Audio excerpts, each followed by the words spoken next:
This story happened to us about a year ago and I was afraid to tell it. Please support me and listen to the end. My wife and I have always been close to my family, so her exclusion from my brother's wedding left us stunned. What began as a simple invitation quickly spiraled into a family conflict that forced me to choose between my wife and my family. I've been married to my wife, Emily, for 5 years. We've always been close with my family, attending all the get-togethers, holiday gatherings, and even the spontaneous family cookouts. I especially enjoy spending time with my younger brother, Alex, who's always been like my best friend. Recently, Alex got engaged to his fiancée, Lily, and I was genuinely thrilled for them. It seemed like things were lining up perfectly. Emily had always fit in well with my family, or so I thought. Then, a few weeks ago, I received Alex's wedding invitation. I'll admit, I was looking forward to his big day for a long time, celebrating his commitment, reconnecting with relatives, and just being there for him on one of the most important days of his life. The invitation was beautiful, an elegant card with gold accents that made me realize just how formal and special this wedding would be. But then, as I read the invitation, something caught me completely off guard. Only my name was listed. Emily's was nowhere to be found.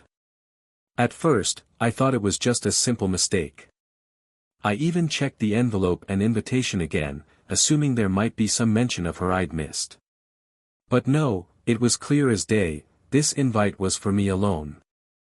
I couldn't imagine why Alex and Lily would exclude her, especially when we've been married for years and have attended every family event together. A bit shaken, I thought it over and decided to reach out to my mom for an explanation.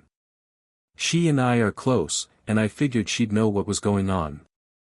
I casually mentioned the invitation, expecting her to reassure me that it was all a simple misunderstanding. Instead, she hesitated, her voice sounding oddly distant. She muttered something vague about how Alex and Lily were trying to keep the guest list small and hinted that +1s might not have made the cut. The way she said it felt so dismissive, like she was brushing it under the rug. Her words didn't sit well with me, and I felt my heart sink a little. But I pushed the feeling aside, telling myself that maybe I was reading too much into it. Maybe it was just a logistical issue. At that point, I decided not to say anything to Emily until I was sure what was going on. I didn't want to upset her over what might turn out to be nothing. Looking back, I wish I had trusted my gut that day because what started as a small seed of doubt quickly grew into something much bigger. After a few days of going back and forth in my mind, I knew I couldn't keep the invitation a secret from Emily any longer. It was eating away at me, and I figured she'd start noticing that something was off soon enough. So, one evening after dinner, I decided to bring it up. "Hey, Emily," I started, trying to sound casual, "I got Alex's wedding invitation in the mail the other day." Her face lit up instantly, like she was just as excited as I'd been to attend. She asked if she could see it, and I felt a knot tighten in my stomach. "Actually, there's something a little weird about it," I admitted, as carefully as I could. I explained how her name wasn't on the invitation, that it seemed to be addressed to me alone. Her smile faded, replaced by a look of confusion. I quickly added that it was probably just a mistake, something we could easily clear up. But the hurt on her face was obvious. "So, they didn't invite me?" she asked, her voice quiet, almost as if she was talking to herself. I felt terrible. Emily has always been the kind of person who values family, always eager to help out, to be there for my family whenever they needed anything.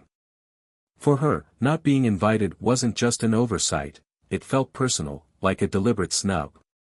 I tried to reassure her, repeating what my mom had said about the guest list being tight. "It's probably just a mix-up, nothing more," I said. But even as I said it, doubt gnawed at me. If it was just a misunderstanding, why had my mom sounded so off when I asked about it? Determined to get to the bottom of things, I texted Alex a few days later. I kept it light, just asking about the invitation and if there was a mix-up with Emily's. But, surprisingly, I got no reply. Normally, he's quick to respond, so his silence felt odd. Then came the weekend barbecue at my cousin's place. I thought maybe Alex would be there, and I'd have a chance to ask him face to face. As luck would have it, I overheard a conversation between a few family members talking about the wedding guest list. I wasn't paying too close attention until someone brought up that everyone's significant others were invited, everyone's except for Emily. Hearing that hit me like a punch to the gut. It wasn't a mistake. Emily's exclusion was deliberate. I knew then that I couldn't keep this quiet any longer. Whatever was happening, it was more than just a guest list issue. Determined to get answers, I decided I couldn't let this go. I had to confront Alex directly about why Emily wasn't welcome at his wedding. I texted him again, this time more firmly, asking if we could meet up. After several hours of silence, he finally responded, saying we could talk later in the week. He mentioned he'd be bringing Lily, which, honestly, was fine by me. I wanted to hear her reasoning too. When the day came, I headed to the little restaurant we'd agreed on, with a mix of anxiety and frustration bubbling up inside me. I had told Emily about the meeting beforehand, promising her I'd get to the bottom of things. She gave me a small, worried nod, and I knew she was just as anxious as I was. She didn't want to go herself, and I couldn't blame her. I wasn't even sure what I was walking into. When I arrived, Alex and Lily were already seated, tucked away in a corner booth. The atmosphere was tense from the moment I sat down. Lily had her arms crossed, her face set in a rigid expression, while Alex looked like he wanted to be anywhere but there. We skipped the small talk and got right to it. I asked why Emily wasn't invited to their wedding. Alex shifted in his seat, avoiding eye contact.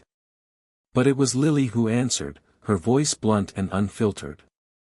She said she didn't feel comfortable with Emily being there, claiming that Emily had made comments at a family gathering last year that rubbed her the wrong way.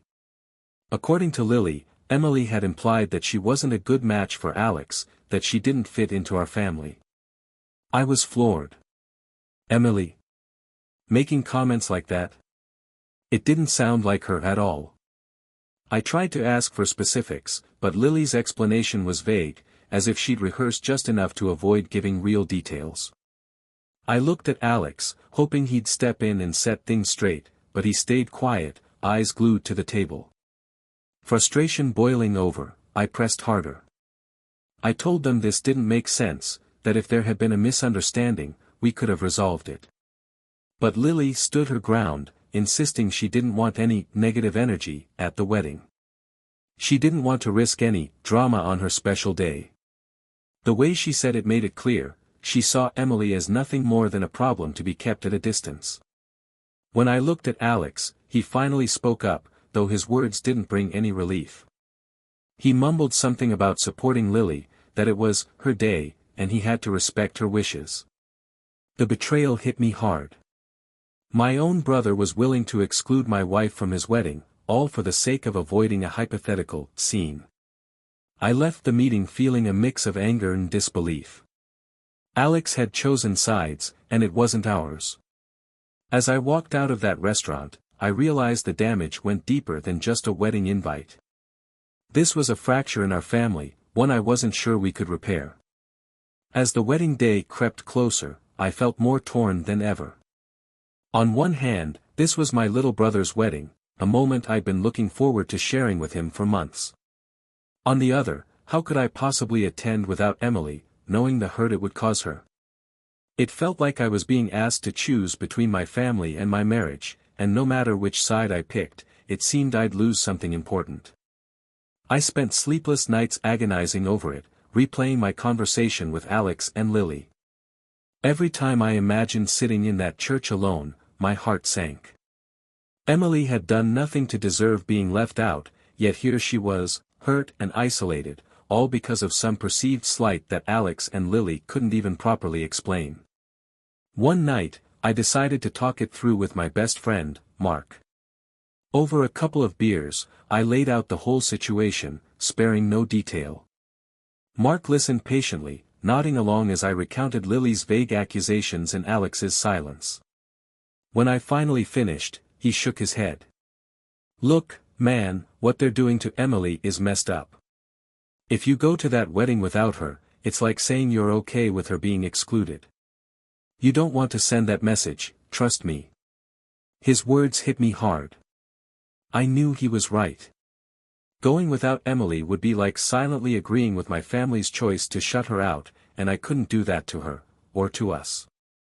Emily had been there for me through thick and thin, always loyal, always by my side. It was time for me to prove I could do the same for her. The next morning, I sat down with Emily and told her my decision. "I'm not going to the wedding," I said firmly. "Not if you're not invited." She looked at me with a mix of surprise and relief, but I could still see the sadness in her eyes. Even though my decision reassured her, the whole situation had already left its mark on both of us. We shouldn't have even been in a position where this choice had to be made. With that decision made, I picked up the phone and called Alex. I told him I wouldn't be attending the wedding if my wife was excluded. He seemed stunned, like he hadn't expected me to go through with it. He tried to convince me, saying I was overreacting and making things harder than they needed to be. But I held my ground. This wasn't just about the wedding anymore, it was about standing by my wife when she needed me most. That phone call set off a chain reaction. First, my parents reached out, furious that I'd even consider skipping my own brother's wedding. They accused me of letting Emily manipulate me, of putting my marriage above my family obligations. Their words stung, and for a moment, I felt guilty. But I reminded myself that loyalty to Emily was the right choice. This was my family now, and she deserved my full support. Within hours, the news spread through the family. Some relatives sent supportive messages, but others weren't so kind. I received a few passive-aggressive texts from cousins, hinting that I was whipped or blowing things out of proportion. It felt like the whole family was weighing in, and most of them didn't see things from our perspective. But through all the noise, Emily's gratitude kept me grounded. She looked at me differently after that, like she finally felt she wasn't standing alone. The rift between me and my family hurt, but standing by her, showing her she was my priority, meant more to me than keeping the peace. In the weeks after the wedding, the silence from my family was deafening. No calls, no texts, no outreach. Part of me had expected anger, accusations, even guilt trips, but the quiet left me wondering if they were hoping I'd just come crawling back, ready to apologize for standing by my wife. I was beginning to accept that our relationship with my family might never go back to how it used to be, and maybe that wasn't such a bad thing. Then, out of the blue one evening, my phone buzzed with a text from my mom. It was short and cautious, "We should talk. I'd like to apologize." For a moment, I felt a glimmer of hope, maybe she was ready to understand, to hear our side. I showed the message to Emily, who looked as surprised as I felt. We both knew my mom's version of an apology might be just another attempt to sweep things under the rug, but I decided to meet her, giving her the benefit of the doubt one last time. We met at a quiet coffee shop nearby. My mom looked uncomfortable as she sat across from me, skipping the pleasantries and diving straight into what she called an apology. But her words were carefully chosen, full of ifs and maybes. "I'm sorry if you and Emily felt hurt," she said. "I didn't mean for things to get this far. I just wanted Alex's day to be peaceful." The more she spoke, the more I felt a familiar frustration bubbling up inside me. She wasn't acknowledging what she had done, she was sidestepping it, making it sound like Emily and I were the ones overreacting. I couldn't hold back any longer. "Mom, this isn't about keeping the peace," I said, my voice steadier than I felt. "This is about respect. Excluding Emily from the wedding wasn't just an oversight, it was a message, and it hurt both of us. I need you to understand that." Her face tightened at my words, and I saw her defensiveness rise. She started going on about how she hadn't wanted drama at the wedding, insisting that she'd acted with the family's best interests in mind. At that moment, I knew this conversation wasn't going to go anywhere. The apology was hollow, just another attempt to move past it without truly making things right. I finally told her the truth. Until she and the rest of the family could respect Emily as part of our family, I couldn't keep up this charade. After that meeting, I went home to Emily and told her everything. She listened in silence, nodding occasionally, and when I finished, she simply reached for my hand and squeezed it. That night, we had a long talk about what our future would look like and decided it was time to set some boundaries. I was done bending over backward to please people who couldn't accept my wife. I didn't want Emily to keep feeling like she had to tiptoe around my family to avoid conflict, and I didn't want to live with the constant tension anymore. We decided to take a step back from my family for a while, to focus on us. For the first time in weeks, we felt a sense of relief. We started talking about plans we'd pushed aside, like a vacation we'd been dreaming of and the idea of moving to a new city. The more we discussed it, the more excited we got. It felt like we were finally choosing our own path, putting our energy into building something positive together instead of mending old family wounds. In the end, this entire ordeal taught me a painful but important lesson: family isn't just about blood ties, it's about loyalty, respect, and the people who stand by you no matter what. Emily had always been that person for me, and now I was finally showing her the same in return. It was bittersweet to realize that my relationship with my family might never be the same, but standing by Emily was the best decision I could have made. We were stronger than ever, ready to face whatever came next, together.